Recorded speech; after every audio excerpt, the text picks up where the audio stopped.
อันนี้เป็นหน้าเลยออกเด้อพี่น้องพูนเที่ยงใกล้ๆนะคือสิเป็นต้นนั้นบ่เพียงเพิ่นนะเตรียมโตอันนี้การเตรียมโตของบ้านตุ้มแย่เพราะว่าตอนนี้น้ำท่วมขึ้นมาจนหอดตารางแล้วมาเถื่อก่อนนะยังบ่หอดผีเนาะตาทุกคนเอ้ยบ้านตุ้มแย่สบายดีพี่น้องทีมนั้นสิได้มาแก่ซองนี่อีกพี่น้องเพราะว่าซองที่ทิพใส่อยู่ปัจจุบันนี้ถือว่าแก่แล้วก็กลับมาสร้างรายได้ได้เรียบร้อยเนาะเป็นซองของ FC และมีอีกซองหนึ่งที่ต้องแก่ก็คือซองนี้ฉะนั้นทิพก็เลยมาถ่ายคลิปลงซองนี้นำเนาะเพื่อสะสม 4,000 ชั่วโมงใหม่มีผู้ติดตามหันครบแล้วเนาะพี่น้องซองอันนี้เป็นซองทีมงานทิพชาแนลหรือว่าซองน้องสาวเนาะสิได้มาแก่ซองนี้ ฝากเบิ่งให้ในเด้อพี่น้องแล้วก็พอดีสิถือโอกาสช่วงนี้กับพี่น้ำท่วมก็สิอัปเดตน้ำให้พ่อแม่พี่น้องได้เบิ่งน้ำเนาะตอนนี้ทิพอยู่ที่บ้านตุ้มแย่หรือว่าบ้านน้องแฮปปี้นะพี่น้องแล้วก็ตอนที่ทิพอยู่ในตอนนี้ก็คือทางมาจากบ้านไอออกเรือบ้านนาน้องพัมเนาะเดี๋ยวสิให้พี่น้องเบิ่งน้ำท่วมในตอนนี้วันที่21เดือน8ปี2026ขณะนี้เป็นเวลา 10:34 นาทีพี่น้องน้ำขึ้นมาไวจนหอดพี่แล้วแถวนี้แมนทีมงานไอ้บ่แม่นแถวนี้แมนหน้าเลยออกเด้อพี่น้องพูนเที่ยงใกล้ๆนะคือสิแม่นต้นนั้นบ่เพียงเพิ่นนะมั่งสีไม้สีขาวท่วมหมดแหละน้ำท่วมแถวเมืองส้นนี่ตอนนี้สิเขาเดือนแล้วได้พี่น้องที่ท่วมขึ้นมานี่หากะท่วมอันนี้นะแถวแคมทางนี่แต่ว่าน้ำอยู่ลุมนะท่วมครึ่งเดือนเลยคือสิบ่รอดเลยแหละเขาทั้งลุมนะที่เห็นนี่ก็คือป่าเขาทั้งหมดเลยเด้อที่อยู่ในน้ำนี่นะพี่น้องอันนี้แมนทางมาจากนครหลวงน้องพัมสิไปทางบ้านนุ่นขูดตุ้มแย่แล้วก็ไปฮอดบ้านทิพย์อันนี้เป็นบ้านน้องแฮปปี้แต่ว่าอันนี้อยู่ทางหนองเด้อทางหนองตรงหน้าเดี๋ยวให้เบิ่งทางไปเนี่ยแม่น้องเลี้ยวทางไปกะสินี่ถนนนี่ยังไปได้ยังบ่ท่วมหอดถนนแต่ว่าน้ำนี่หอดตีนถนนเป็นผีหอยแล้วตอนนี้ปกติขนาดน้ำบ่ท่วมก็สิมีปลาเขาเคี้ยวทั้งหมดเลยเนาะรู้สึกว่าทิพย์เคยมาถ่ายให้เบิ่งให้ได้พี่น้องแต่ว่าลงทางเพจเนาะตอนนั้นนะก็สิมีแต่ปลาเขาแต่ว่าส่วนนี้ก็สิมีแต่น้ำเต็มไปหมดเลยและตอนนี้ก็ท่วมไล่หมู่บ้านด้วยกันเนาะอันนี้เป็นหมู่บ้านตุ้มแย่หรือว่าบ้านน้องแฮปปี้ปีป้าโถเต็มหมดเลยเนี่ยบางคนคันน้ำบริท่วมบ้านก็เจ้านะก็จะมียุคนมาตึกสะดุ้งส่วนคนที่แบบน้ำท่วมบ้านท่วมสัตว์เลี้ยงนั่นนี่นะมันไปหาอยู่หากินบ่ได้พี่น้องตรงคนเครื่องคนคลองขึ้นที่สูงนี่แถวนี้มีแต่น้ำมาเลยนี่นะขั้นพ้นประตูมันเป็นทิพซีบินโดนให้เบิงบินให้เบิงคือสิเป็นตะหยานเนาะคือแนมเห็นแต่น้ำมันน่ะพี่ลูกผู้ห้าป้าก็มีอยู่นี่เมื่อนั้นผู้นาใกล้ๆผู้นาทิพมาเก็บป้าในหม้องให้ได้พี่น้องแต่มาจะหอดมือนี้พัดว่าน้ำขึ้นมาจะหอดทางทีละเดี๋ยวสิพาพี่น้องเขาไปเพิ่งทางด้านในบ้านเต็มหมดเลยเด้ปูห้าป้าก็มีอยู่เนาะปูว่าบ้านตุ้มแย่นี่ก็จะเอาค้นเขื่องขึ้นที่สูงหรือยังหรือว่าบางทีอาจจะเบิงก่อนเนาะเพราะว่าน้ำนี่มันสิมาทางไต่ก่อนมันสิบริมาทางไอ้น้ำสิบริลาทางนะน่าจะเบิงก่อนเนาะหรือบอกอะเขาก็อาจจะเตรียมขึ้นที่สูงก็ได้นี่มือก่อนที่ทิพมานะลงทางนี้ป้าทางอันนี้เป็นทางลงถงด้วยพี่น้องอันนี้เขาเอิ้นว่าถงน้องเดินใกล้ๆไปพุ่นแหละบอนเห็นนะแซงแต่ว่ามาตอนนี้น้ำท่วมหลวดมาจนหอดพี่ละจนหอดตีนบ้านเลยคนยังตกมาอยู่พี่น้องตอนนี้นะต่อเนื่องมาเบิ่งทางพีเพิ่นกะคนเฟื่องขึ้นได้ปะนี่เพราะว่าน้ำมันขึ้นมาหอดพี่เด้โอ้คนเพิ่นเอาคนขึ้นที่สูงเนาะคิดว่ามันคือสิบท่วมหอดพุ่นนะเตรียมโตอันนี้การเตรียมโตของบ้านตุ้มแย่เพราะว่าตอนนี้น้ำท่วมขึ้นมาจนหอดตารางแล้วมาเถื่อก่อนนะยังบ่หอดผีเนาะมาเถื่อนี่น้ำแห้งนี่เลยรอน้ำขึ้นค่ะน้ำขึ้นเช้านี้มันก็มีครับบริลายพุ่นยุ่พุ่นหนามมันยุ่ขึ้นมื้อเช้านี้ได้ป้าเมื่อเช้ามันยุ่พุ่นหนามพอก็มาเบิ่งตอนเช้าอันนี้มันมีหมดเลยดิจนหอดทางแห้งน้ำมันขึ้นด้วยหนามเนาะอันนี้ได้ยังเฟือบอยู่นี่เฮ้ยจักเป็นอะไร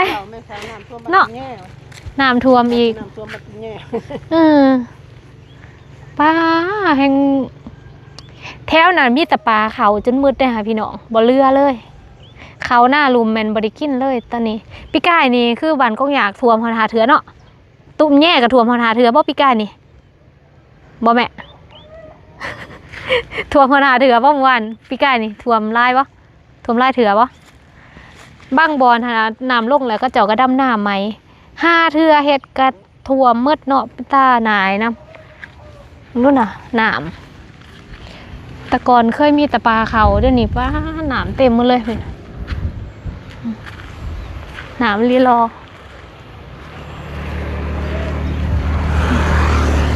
เต็มมืด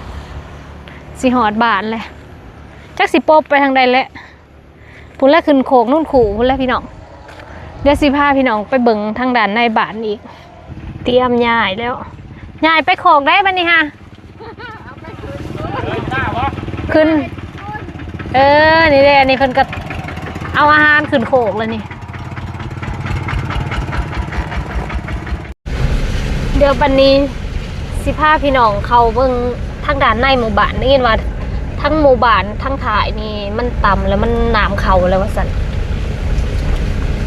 ไปได้บ่ล่ะนี่โอ้อันนี้ก็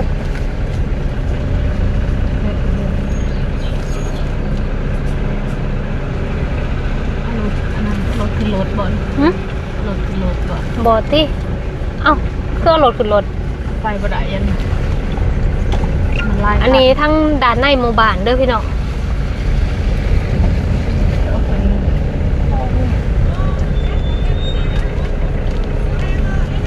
ใช้น้ำ ลายคัน ก็เตรียมมาโหลดใหญ่เลยได้นี่เตรียมใหญ่โหลดแล้วพี่น้องพี่เนาะเดี๋ยวสิขี่รถไปวนเมืองทั้งนั้น ใส่ซอง บัดเมทัลอันนั้นเราสิใหญ่จังไดเนาะเมทัลยังก็ได้ลืมเลย ข้างหน้าบ่ น่าจะยังเมทัลยังก็บ่จื้อซื่อเลยพี่น้อง ซีกับบ่แม่นไปทางยัง อยู่ดอกเมทัลอีสังว่าเมท คือซื้อบ่ออกละเด้หนามทางพี่กะสิออมข้อห้อยเลยนะพี่น้อง พี่ทั้งไตก็มาทั้งเนื้อก็มาเวลาที่คนเลือกต่างหมู่บ้านนี่ก็สิเลือกที่สูงเนาะเห็นบ่เวลามันถ่วมมันสิถ่วมหน้าก่อนนี่ได้เฮือนไปเถาโอ้นี่ได้ทางลังนี่ น้ำแห้งนี่ก็น้ำยัง ว่าสิใหญ่จังได้เนาะนะแต่ว่าน้ำมาทันเมาอ่ะนี่ได้นี่น้ำจนหอดพี่เลยโก้ยพี่เพื่อนนะจนมาอยู่บ้านเลยพี่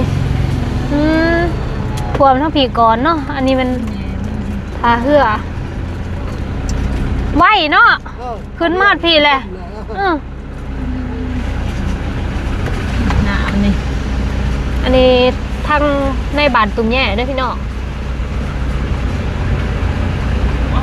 พี่ถ่วมทั้งผีก่อนเนาะทั้งผีต่ำเนาะถ่วมเลยได้เตรียมคนเขื่องคนคลองพี่ได้หนีหอดพี่เลยป้าทุกคนเอ้ยบ้านตุ้มแย่ข่าวเลยนี่เต็มมืดแล้วแถวพื้นตารางนี่เพิ่นว่าน้ำขึ้นไว้อีหลีเบิ่งน้ำมันยังไหลอยู่หลุดๆเลยนี่ป้าฝุ่นข่าวบาดเลยเนาะแสดงว่าทรายแคมนี่อยู่เขาเบิดแล้วเนาะ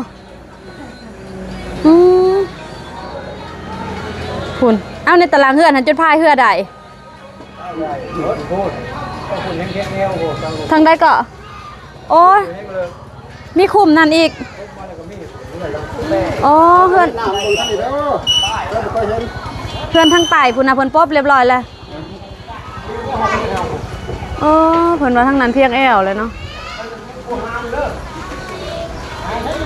ขึ้นโคกบ่วันนี้ไปอยู่ไส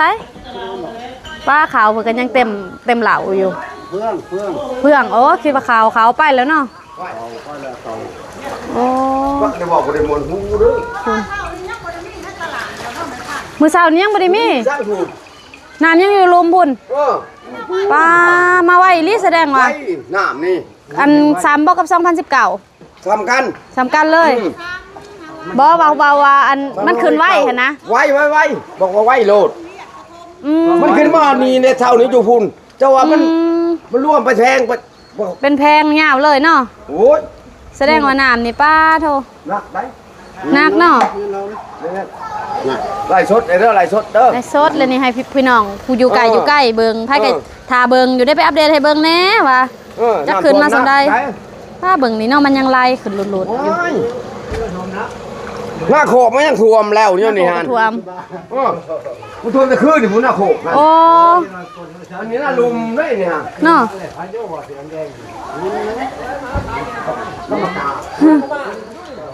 น้ำท่วมบอกว่าแห้งกว่า น้ำแท้มื้อเช้านี่ยังบ่มี กว่าได้แห้งอะไรนี่น้ำนี่หน้าโน่นหน้าลุมหัวแมงหมดเลยบาดนี้หัวลูกมาเศร้าเจ้าลุม สบายดีตอนเสาร์วันที่22เดือน8ปี2026พี่น้องมื้อนี้ทิพย์กลับมาเบิ่งน้ำอยู่ที่ตุ่มแย่อีกทีนึงจากที่มาเมื่อวานนี้ค่ะเฮายังขี่รถได้อยู่บอนนี้เด้ยังจอดรถไว้อยู่บอนนี้อยู่แต่ว่าปัจจุบันนี้ก็คือน้ำเต็มหมดเลยมองนี่บ้านตุ่มแย่เนาะแต่ว่าเมื่อคืนนี่ฝนบ่ได้ตกได้แต่ว่าระดับน้ำนี้ยังเพิ่มขึ้นอยู่อันนี้อีหยังนี่คือมีน้ำผดออกมาเนาะมองนี่เนาะพี่นะมือว่านนี้เขาจอดรถไว้นี้เนาะพี่น้องจอดรถไว้นี้แล้วก็เขาก็ยางมาเบิงมือว่านนี้นะยังอยู่ผุ่นอยู่ป้าแล้วก็แถวนี้ที่มันแย่เขามาแต่ว่าตอนนี้เต็มไปด้วยน้ำพี่ไหลจับไก่วะนี่พี่ถั่วมื้อแหละไหวอะลิขนาดว่าฝนบ่ตกมื้อคืนนี่ได้นี่เนาะคันฝนมันแดดแต่ว่ามันยังสิตกอยู่ได้น่าจะส่วงประมาณ 10 โมงเด้อประมาณ9 โมง 10 โมงมันสิฟอยๆหน่อยนึงนะแต่ว่าถ้าเฮาบ่ฮู้คันมันบ่ตกแต่บ่ฮู้ว่าทางอื่นมันสิตกบ่หั่นเด้แต่ว่าอันนี้บ่แม่นขังทำอิฐเนาะที่ว่าน้ำท่วมบ้านตุ้มแย่ชาวบ้านเพิ่นก็ฮู้จักปรับโตหลายขึ้นนะเพราะว่า2019น้ำมาแห้งเอาบ่ทันแต่ว่าหลังจากนั้นมานี่ก็น้ำก็ท่วมแต่ว่ามันก็สิคอยมายังพอมีเวลาเตรียมโตจังซี่นะบางคนก็น้ำท่วมเพื่อนก็เริ่มเอารถเรือพาหนะอื่นๆเครื่องใส่ไฟฟ้าต่างๆเอาไปไว้ที่สูงบางคนทาเพื่อนสูงกะเอาขึ้นเอาขึ้นเพื่อสูงไว้คือห้องซี่อย่างสีใหญ่บ่ได้นะพี่น้องก็ต้องปะเลยขี่เครื่องเลาะวันนี้ขี่เครื่องเลาะอีละถ้าฝุ่นหอดฉันเลยถ้าฝุ่นหอดเพื่อนไปเท่าไอ้ยังสิเราอยู่คนเดียวนะลืมซื้อ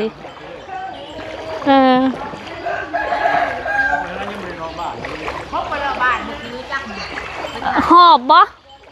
อ๋อว่าสิเอาโดรนมาบินอยู่พี่น้อง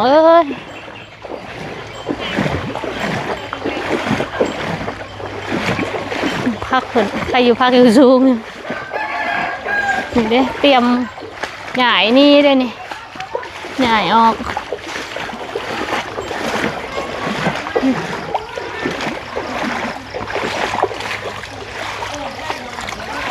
ท่วมยังไปใหญ่ออกบ่พังเบิงให้มันเพียงแอวก่อน